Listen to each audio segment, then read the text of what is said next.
So last class we had discussed about the topic of, I was giving you more specific step by step of how to make the financial statements, the profit and loss statements as well as the balance sheets, right? And we had seen some of these seven processes are there, and I was just giving a very brief explanation. Again, we will not go into too detail of the technicality, but I'll show you some examples so that these steps will become clearer for you, right? And in that we had already covered the initiation, writing in a chronological manner. Rest everything we are still looking at. And in that I had introduced you this principle of double accounting, which is essentially the debit and the credit related discussion, that for any debit there has to be an equal value credit entry in your accounts. And by account I mean here, it's not, balance sheet is not an account, profit and loss statement is not an account, those are financial statements. In that, type of asset could be an account. For example, cash could be one form of a account within the company, right? That's for financing term. It's not or it's an accounting term. It's not the typical bank account that we were referring to, right? And in that we had this kind of a convention that we were discussing, that if your account is of asset type, an increase in this would be on the debit side, while a decrease in this would be on the credit side. Similarly, if your account is of the liability type, an increase in liability goes to the credit side, but a decrease in liability goes to the debit side. And then we had expenses and income, and this is what I was explaining. The expenses, increase in expenses goes to the debit side, decrease in expenses goes to the credit side, increase in income goes to the credit side, and decrease in income goes to the debit side. Any questions in this part? This is where we left the last class. Is this convention clear to you now? So far we have finished the two steps. The third step was making adjustment entries, right? What happens is, so typically all the other transactions, the cash transactions, the ledger, the journal kind of entries that we have seen so far, they are recorded for each and every transaction. And in a company, there could be hundreds of transactions in a day, right? So you do not close all, or you do not make aggregated statements every time you update a transaction, right? So typically you have some sort of a fixed period that, okay, every week or every 2 weeks, I will transfer all these entries to financial statements. In that time, you need to first make adjustment entries. So adjustment entries are more or less like, they are not recurring on a daily basis kind of a thing. These happen like a once in some sort of a frequency. And then you also need to close these individual accounts that you have opened for each of those periods. So then you finally can transfer the balance to your main profit and loss and balance sheet statements, right? So transactions such as wages to be paid to the laborers and the depreciation in the fixed asset are not recorded on a daily basis, right? So that's one of the issues, because each transaction happens at a different frequency, and therefore an appropriate entry is made only at the time of preparing financial statements such as the balance sheet, profit and loss accounts and stuff like that. So you do not record them every day. Typically you record them only when you need to close the account statement and you need to prepare the final balance sheet or whatever, right? So these entries are known as adjustment entries, are made in the journal only at the time of closing these accounts. By closing these accounts, I mean that, let's say you had for a period you wanted to, like a week long transactions you recorded, and then you wanted to transfer all these entries to the balance sheet. At that time, you will close all these small accounts that we have seen, asset type and all. You will close them for a week duration and transfer the balance to the main balance sheet account in like an aggregated manner, essentially. That's what I mean by closing the account. At that time, you make these adjustment entries also, right? These are all these, again, I'm not expecting you to remember what it is, but you know the concept essentially. These are not occurring on a daily basis. These occur over some fixed period of time, and therefore only when you make the financial statements final, you create these entries and then close the accounts. Okay. Then once you have prepared all these adjustment entries, you prepare transaction in something called a T account or a ledger. I know, very boring. Takes me also time to come back to this zone, but essentially this is just a formal introduction of the concept, that is, right? So as and when the entries in cash book and journal become substantial in number, they are posted in relevant T accounts. Why T accounts? Because apparently this is in the shape of a T account, which I don't understand where exactly is this, but apparently this is a T. This is how they try to make me understand. I'm just giving you a visual. I don't see the T, but it's called a T account. Okay. For some organizations, posting may be done on a daily basis, while for some it is on a weekly basis. So that again really depends upon what is the nature of your business. It could be that in a day you are having so many transactions that you need to do this exercise every day. But essentially whatever other entries that we made so far, these were kind of preliminary entries. But T ledger is a more formal. T ledger is kind of a pakka khata, you could say. So whatever mistakes you make in your ledgers and journals and all. But T account, you try to have a more clean and well-refined statement so that it is easy to refer to every time, right? In a ledger, the debit entries are recorded on the left-hand side and the credit entries are recorded on the right-hand side. And accordingly, these are like, you will see how to put that. And this is, for example, the building assets related T account will look like this. If your building increases by, let's say, 1 lakh rupees, the reference, because we are following the reference, C1 is the cash, journal is the J, T is the T transaction, 1 is the number, building amount increases by 100,000 kind of thing, right? Okay. So once you have created, even in your T account, you have sufficient number of entries, then you try to do a closing of this account and transfer the balance to the financial statements. I will show you a detailed example of that also later, but here is the process.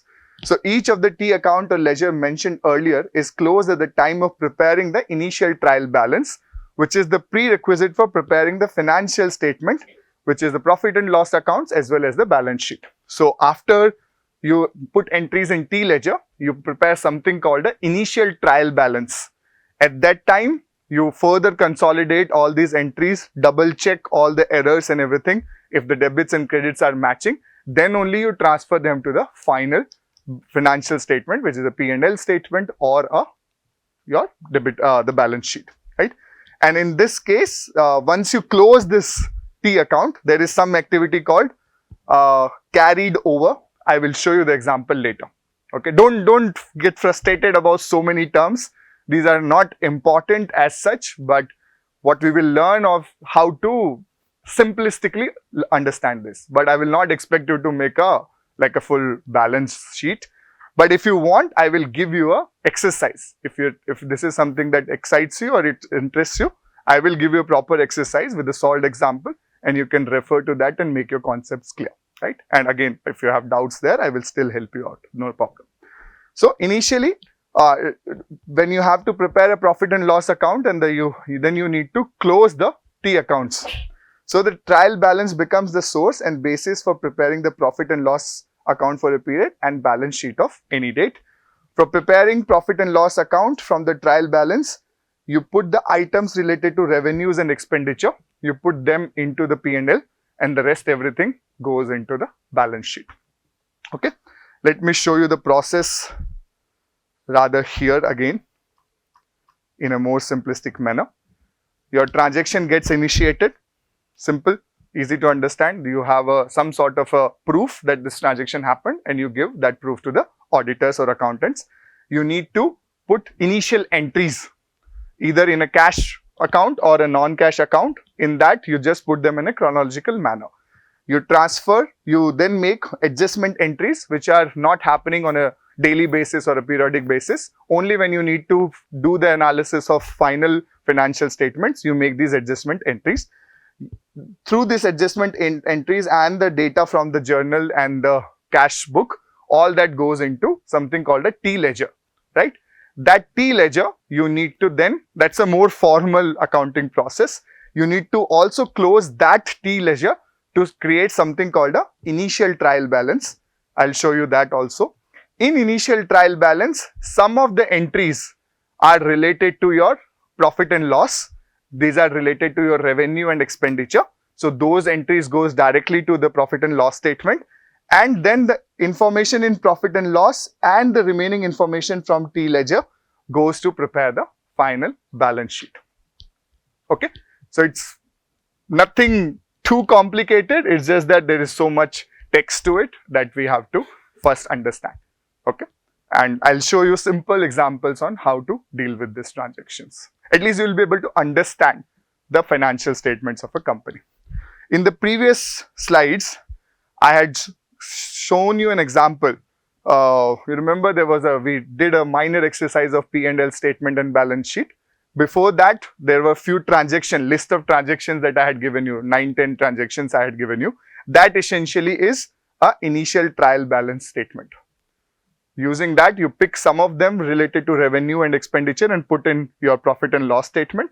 Remaining, everything goes into the balance sheet. Okay? All right. So let me show you some interesting examples. Yeah, and then this is essentially finally preparing the balance sheet. So preparation of the final trial balance sheet precedes the preparation of balance sheet as on a particular date for a company. The final trial balance includes items related to assets and liabilities from the initial trial balance and balances of profit and loss accounts. So some entries from the trial balance directly goes to your balance sheet, and the net effect of the P&L also goes to your balance sheet is what I'm trying to say. Okay. All right. Let's learn all this in a informal manner. Again, do not claim that you know accounting after going through this next set of 2-3 lectures. It is just for your understanding of the financial statements, how these things happen. And this is based on a very fantastic book. This is a book by 2 of IIM Ahmedabad professors. It's called Accounting Made Easy. Amazing book, 200 pages book. Just feels like a story, and it just goes away to show a lot of interesting examples. We will take examples from there also to look at in an informal manner. Okay, but this is not a formal. Do not put a CV point that you know accounting or you are a CFA level 1 cleared. All that thing is not going to happen. Don't claim all those things. Okay, this is just for your informal understanding. All right. So, little bit of a story. Rohit is my first master student, so I am trying to make him famous. He's now in IIM Ahmedabad, so that also connects. But essentially, after graduating from IIT Madras, Rohit wanted to start a construction company. Not true. At that time, that was the hope.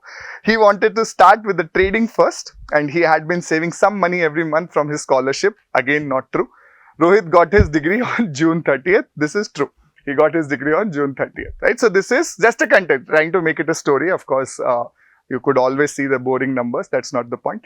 So the first transaction, what happens is Rohit is founding a company called ABC Trading Company. Okay. So on July 1, Rohit withdrew 1 lakh rupee from his bank and announced the formation of the ABC Trading Company with this amount as the initial capital. So what Rohit did was took 1 lakh rupee from his personal bank, made a company called ABC and transferred that money to ABC company.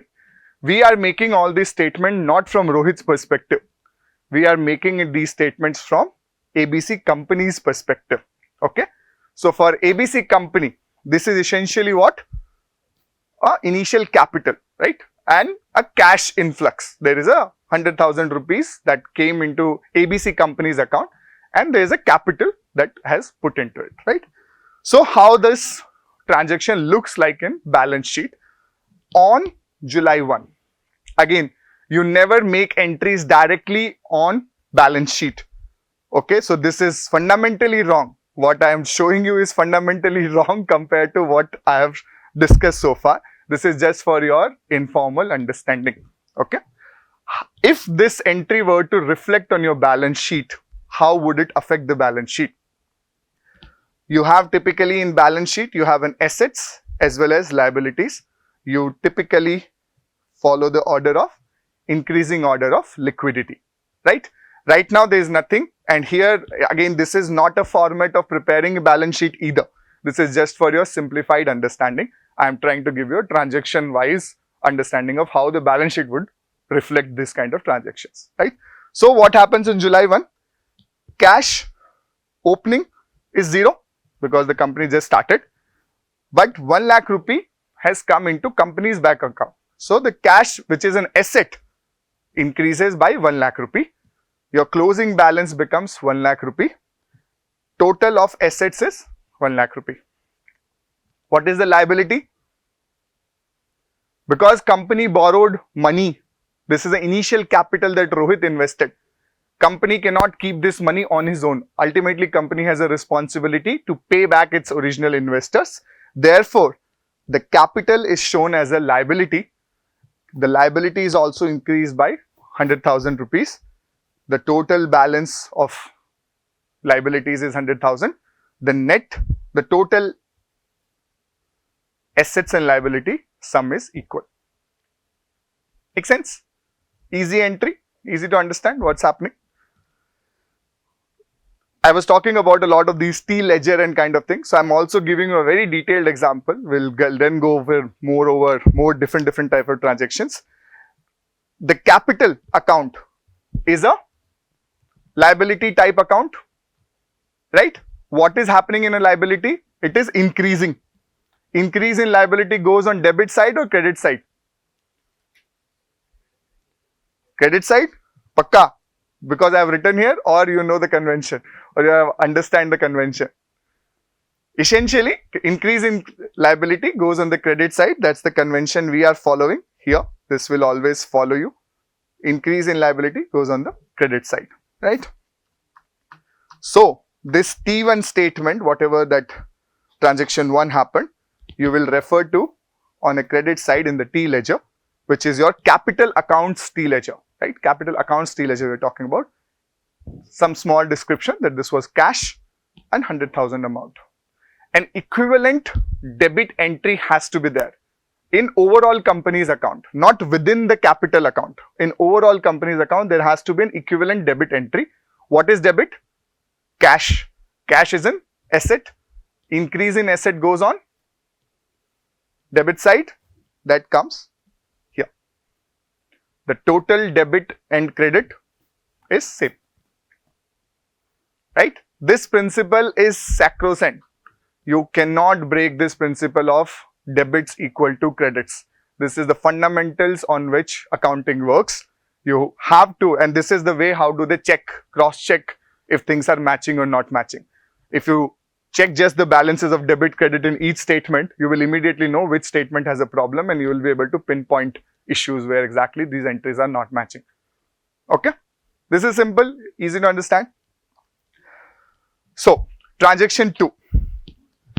Just when Rohit was about to start trading, his seniors told, of course the seniors, told that he was being terribly old-fashioned. How could he run business without a bank loan? Right? Which is not a bad advice from seniors, surprisingly, but still. So on July 2, Rohit went to the bank feeling a little nervous, but the bank manager recognized him. Did not happen in reality. You are the recipient of the President's Medal into this year. The nation is proud of you. No bank manager tells you that. Don't worry about that. If you want, we will give you 50,000 rupees and here is the cash. Okay? Our door is always open you if you want more. This statement definitely not true from any bank's perspective. Okay? But essentially what happened is 50,000 rupees of loan he got. Right? So, what's happening to the company's balance sheet? What were the assets originally? Cash, not 1 lakh. What were the assets? Cash. Is there an increase in cash asset? By how much? 50,000. Is there an increase in capital that Rohit invested? Is it increase in capital or company's loan? Yeah, it's not Rohit's money. There is a difference in loan versus capital influx, right? Capital influx is the high risk capital. If the company goes bankrupt, they do not have a first say. The first say is always for the loan. Bank gets the first say to repay its loan. If the bank sees that your company is going to default, they'll sell your assets. Rohit's influx does not get a priority when distributing the profits or losses. In losses, yes. In profits, no. The bank first receives its share back. That's called something called a debt and equity. You might have heard this term, debt to equity ratio and all. Company needs to balance that. Typically, high equity is not good because then the cost expectations are high, but too much debt is also not good. So there has to be some sort of a balance between them. We are not going into that, but essentially, I'm just showing you the transaction. So cash original balance was 1 lakh rupee. This transaction affected 50,000 rupees plus. So the total becomes 1 lakh 50 at the end of day 2, which is July 2 in this case, right? Liability side, capital still remains same, no change in capital. This one, the bank loan, actually should come like this.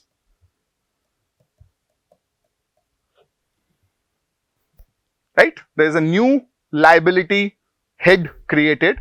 Essentially, that's a new liability account being created for the company. There is a plus 50,000, 150, 150. Assets and liabilities are equal. Making sense? Okay. What are the accounts, T ledger accounts? Asset side, which account? Cash. There is an increase in asset, goes on debit side. What are the new? Is there any change in the capital account? Capital is a liability account, but there is no change. Bank loan, another liability account. Increase in liability goes on credit side. Debit and credit equal, sum should match. This is shown here. Your T1 cash 1 lakh, no change in your liability account of cash. No, capital. The asset type account of cash, there is a second transaction, bank loan worth of 50,000. It is on debit side. An equivalent entry to the credit side is on bank loan, which is a liability type account, T2 cash 50,000. Total debits equal total credits. So far with me? Okay. Interested in Rohit's story? More of Rohit's story? Alright. So July 3, Rohit bought a small shop building for 25,000 rupees, paying cash to pleasant surprise of the seller. Which is, yes, it is a pleasant surprise of the seller that he immediately paid all the 25,000 rupees. His seniors in the municipality helped him to register the building purchase quickly. Seniors are important. Don't pay attention to all their advices, but yeah, they are important. And they registered this asset in the ABC company's trading name, right? So what has happened? Which assets got affected of the company? Cash depleted. Any other change in liability? Any other asset getting affected? Shop building. Building is an asset. So, but is there any change in liability? Yeah. So you are right. There is a new asset being created. Originally it was 0 plus 25,000. The closing balance is 25,000. Cash was 150. It got subtracted by 25,000. The new cash is 125,000. Total assets still remain 150. No change in the liability. This is what I mean that assets are convertible. You can change one form of asset to another form of asset. Typically, you have shifted from less liquid to high liquid to less liquidity. Because now building is not so easy to sell and all those things. Cash was of course the most liquid form of asset, right? But there is no change in liability because of this. Cool. T ledger. Is there any new T ledger that you need to open? What is the name? Building. What type? Asset type. Is there an increase in asset? Goes to which side? Debit. Where is the other equivalent credit entry? Cash. Cash is what? Asset. Decrease in asset goes to debit and credit. Matching? Clear? So essentially, your capital liability, no change. This was the transaction, no change. Your cash as an asset, there is a new entry T3 on the credit side because there is a decrease in asset, it goes on the credit side. worth of 25,000 rupees. Bank loan, no change. Building account is asset type. Increase in asset goes on debit side. An equivalent entry. Sum of debits, sum of credits always equal. Okay. Transaction 4. Given his lack of experience, Rohit decided to make a small start.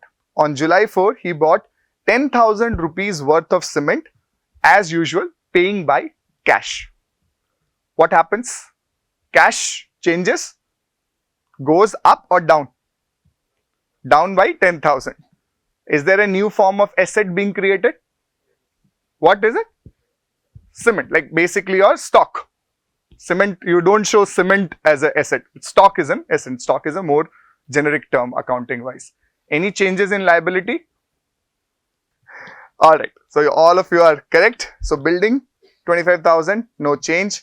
Stock, you saw earlier the building just came above cash, but now stock is more liquid compared to the building. So you have to maintain that order of liquidity always. Stock increases by 10,000, 10,000. Cash depletes. Originally it was 125,000. Again a 10,000 decline. It becomes 1,15,000. Total assets still 150. Total liabilities still 150. Right? You need to open a new T account.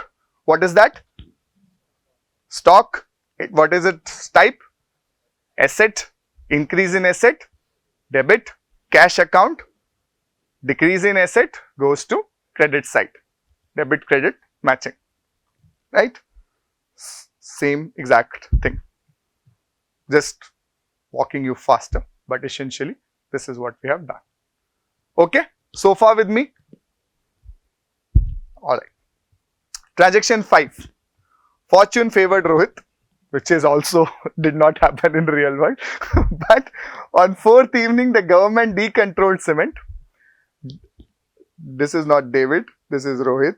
Suddenly David appeared, which is not correct. Rohit promptly sold his entire stock of cement on July 5 for 12,000 rupees for cash. Okay. So he had some cement bags, he sold them for 12,000 rupees. Any change in assets? Which assets got changed? Cash, increase or decrease? Any other asset? Increase or decrease? Okay. Any change in liability? You want to say something? Profit is there. So the liability has to change because now company is making 2,000 rupees profit in this transaction. They can't keep this for themselves. This ultimately belongs to Rohit as a capital investor. So there is an increase in liability as well. Otherwise, you will have assets worth of 1,52,000, but liability is only worth of 1,50,000. Right? Because you have sold for 12,000, stock depletion is of 10,000, cash influx is of 12,000. So where is that remaining 2,000 coming for? So that goes into the liability side also. So there is an equivalent entry into asset and liability. Your stock decreases by 10,000, becomes 0. Your cash increases by 12,000. The total becomes 127. This whole thing becomes 152,000. It was originally 150,000. So this is called retained earnings, which is essentially the profits that you have not paid to your stakeholders.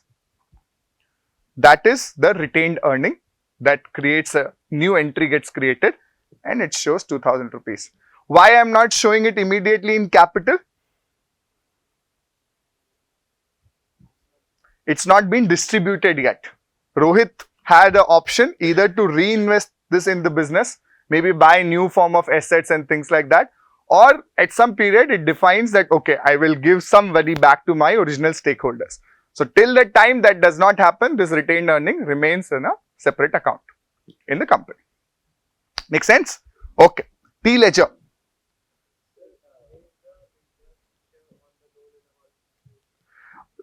Bank loan gets increases its value. or you are paying it from current assets. So it depends upon where you are exactly doing that. But yeah, interest gets accumulated in the liability essentially. This book has all the cases that you have doubts about. Alright, so this is where we'll stop. We'll start from this particular case from tomorrow.